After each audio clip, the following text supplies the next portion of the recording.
bagiku saat itu udah keren banget. Kok keren banget ya? Udah aku pukulin lah semua itu sampai habis. Malamnya sebelum tidur aku mikir, iku mau apa yo gitu. Karena aku nggak pernah belajar tentang teknik olah kain. Terus aku ini ya selama ini berurusan dengan kayu, batu, wis pokoknya urusan bukan kain ya. Bukan kain. Aku juga gak pernah punya pengetahuan lek godhong iku iso napak ndek kain dan segala macam itu. Apalagi pegang palu terus diduduk-duduk daun diduduk-duduk di atas kain bisa meninggalkan motif seperti itu, jejak seperti itu. Iku tadi apa ya? Karena itu bukan aku gitu, dan aku tidak punya pengetahuan tentang itu. Jadi koyo ono sing menggerakkan dan itu di luar kesadaranku. Wes habis itu aku mikir iki mesti ono sesuatu pada saat itu. Karena aku ini lumayan religius, maaf ya aku sombong lagi.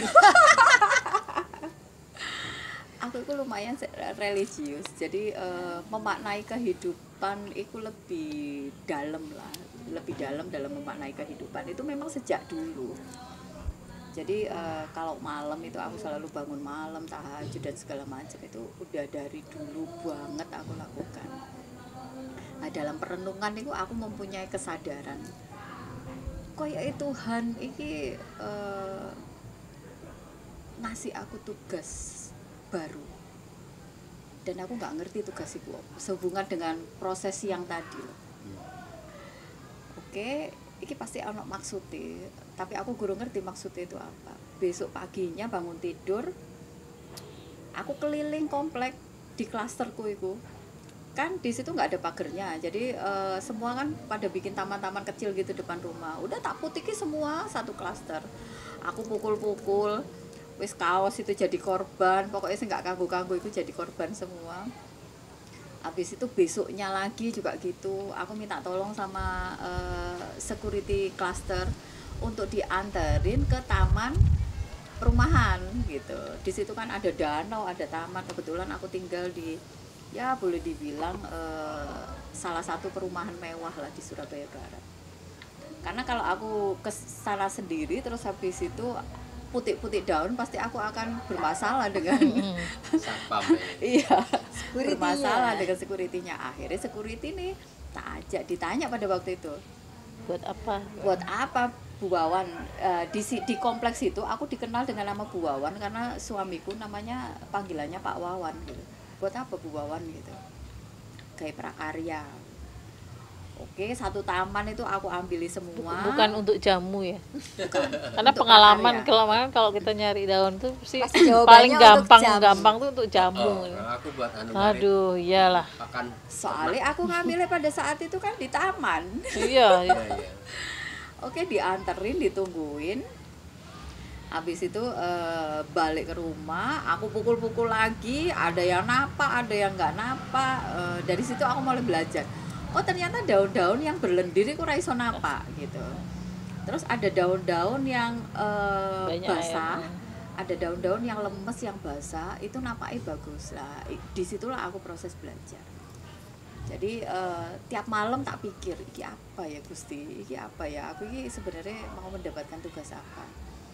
Dan itu aku butuh waktu 1,5 tahun untuk mematangkan teknik itu, berproses dengan diriku sendiri. Karena aku memahami ini sesuatu yang benar-benar di luar jangkauanku gitu. Jadi aku berproses sendiri. Aku browsing, ingat hobiku itu ke Jogja, terus belanja batik. Belanja batiknya bukan di Beringharjo, tapi aku datang ke pengrajin-pengrajin batik. Yang sering aku datangi itu yang di Imogiri yang atas itu. Batik Imogiri. Yang katanya zaman dulu mereka itu mengerjakan batik-batik keraton gitu. Nah, di situ kan aku mendapatkan edukasi proses batik jelas itu seperti itu. Terus habis itu ada yang bikin pakai pewarna sintetis, ada yang bikin pewarna alam. Pakai pewarna alam itu ada akar, kulit kayu dan segala macam direbus, habis itu dicelup-celup lah. Aku ingat memori itu. Akhirnya aku browsing, aku cari teknik batik pewarna alam. Besoknya dengan sangat percaya diri ya, aku beli kain 1 roll.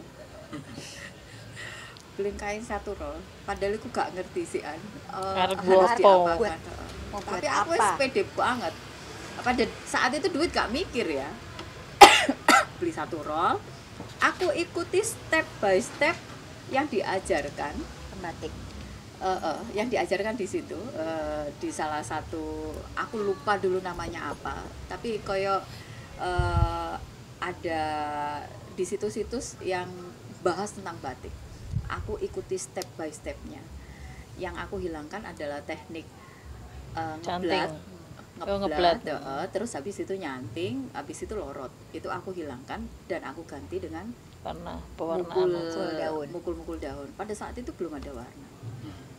Terus aku foto, aku posting zaman dulu. Orang sih nggak ada yang ngelirik. Terus karena aku rajin posting dan segala macem, mulai ada lah yang tanya 1, 2. Dan orang mulai benar-benar ngelihat setelah aku memasukkan warna ke dalam kain. Dan pada saat itu ya jenenge belajar saisone ya, karena aku tidak mencari guru untuk belajar, enggak, aku berproses dengan diriku sendiri sampai hari ini. Jadi kalau misalnya Mbak Awang dulu pernah belajar sama si ini, pernah belajar sama si itu, Sama. bahkan ekstrimnya Mbak Awang dulu pernah belajar sampai ke luar negeri, aku boleh klarifikasi ya, itu nggak benar. Di Jepang katanya ya. Ono sing ngomong di Jepang lah, ono sing melo workshop di Ya, waktu itu udah kan duitnya nggak berseri, boleh kemana aja sebenarnya kan kata iya. orang. Tapi itu tidak aku lakukan. Aku benar-benar berproses dengan diriku sendiri, learning by doing. Makanya aku bisa menjawab hampir semua pertanyaan karena aku berproses sendiri gitu. Tentang bahan apa yang digunakan, mana yang bagus, mana yang enggak ya, karena aku berproses setiap harinya. Dan pada saat itu aku nggak ngerti kalau ini bisa jadi duit gitu loh, gak ngerti kalau ini bisa jadi duit. Jadi di awal-awal itu aku share gratis semua, udah pokoknya siapa yang pengen belajar gratis semua. Bahkan aku beli palu itu dari Cina, di sini nggak ada. Aku udah muter-muter se Indonesia nggak ada. Bahkan yang toko yang ada di Cina pun sekarang itu udah nggak jual. Itu aku beli banyak dan aku bagi-bagi. Dan sekarang paluku habis, ada beberapa dan sudah nggak bisa dipakai, pecah semua.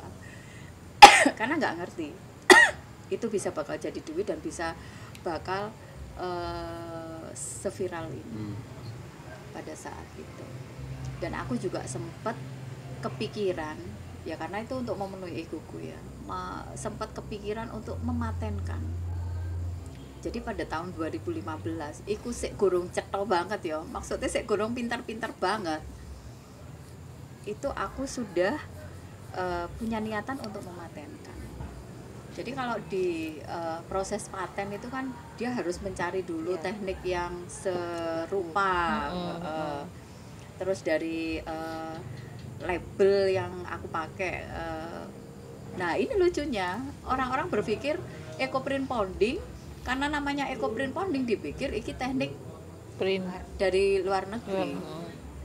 Padahal enggak, iki aslinya diinisiasi di Surabaya.